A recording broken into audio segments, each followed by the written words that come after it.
भाजपच्या कार्यकारिणीचा भिस्त गोंगडा अजूनही कायम आहे, कारण की मागील 8 महिन्यांपासून भाजपची कार्यकारिणी ठरत नाहीये। राज्यामधील नेत्यांच्या नावावर एकमत होत नाही आणि त्यामुळे ही कार्यकारिणी रखडलेली आहे। हरकती आणि सूचना स्थानिक स्वराज्य संस्थांच्या निवडणुकांमध्ये सुद्धा कार्यकारिणी रखडलेलीच आहे। रवींद्र चव्हाण प्रदेशाध्यक्ष होऊन 8 महिने उलटून गेलेले आहेत आणि हे 8 महिने उलटूनही अध्यक्ष बावनकुळेंचीच कार्यकारिणी अजूनही कार्यरत आहे आणि काही नावांवर राज्यामधील नेत्यांचं एकमत होत नाहीये।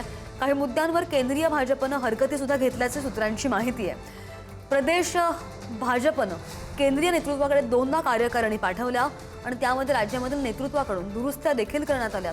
मात्र तरी सुद्धा भाजपची कार्यकारिणी होऊ शकलेली नाहीये।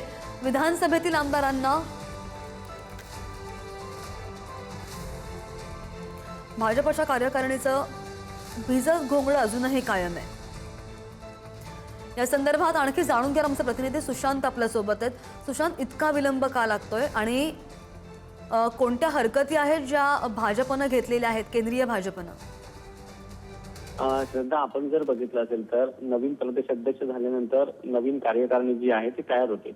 आता रवींद्र चव्हाण भाजपचे प्रदेशाध्यक्ष होऊन 8 महिने झाले, मात्र तरी देखील भाजपची कार्यकारिणी जी आहे ती झालेली नाही। अर्थातच बावनकुळे यांची कार्यकारिणी अजूनही आहे। याची प्रमुख कारण काय आहे तर काही नावांना आक्षेप जो आहे तो स्थानिक नेत्यांकडून देण्यात आलाय, तर दुसरीकडे विधानसभेतील आमदारांना कार्यकारिणी स्थान नको, मात्र विधान परिषदेचे आमदार आहेत ते कार्यकारिणी चालतील, कारण ते त्यांच्याकडे एक विशिष्ट मतदारसंघ नसतो, पक्षाच्या कार्यकारिणीसाठी ते वेळ देऊ शकतात, असं दिल्लीच्या नेतृत्वाचं म्हणणं आहे। आपण बघितलं असेल तर विधानसभेच्या आमदाराला त्याच्या मतदारसंघात देखील काम करायचं असतं, मग त्यामुळे तो पक्षात वेळ देऊ शकत नाही, त्यामुळे परिषदेच्या आमदारांना यामध्ये संधी द्यावी। तर काही नावांवर जो आहे तो आक्षेप आहे, कारण काहींचा परफॉर्मन्स नाही, त्यामुळे त्यांना जुन्या कार्यकारिणीतून जे आहे ते करण्यात यावं, त्यांच्यावेळी नवीन चेहऱ्याने संधी द्यावी अशी मागणी जी आहे ती स्थानिक पातळीवर होते किंवा पक्ष नेतृत्वात होते।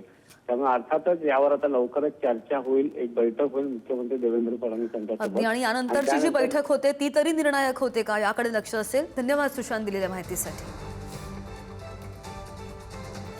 काही नेत्यांवर एकमत होत नाही आणि त्यामुळे काही मुद्द्यांवरही केंद्रीय भाजपनं हरकती घेतलेल्या आहेत, सूत्रांकडून अशी माहिती आली आहे। रवींद्र चव्हाण प्रदेशाध्यक्ष होऊन 8 महिने उलटले तरी सुद्धा भाजपच्या कार्यकारिणीचं भिजत घोंगडं अजूनही कायम आहे।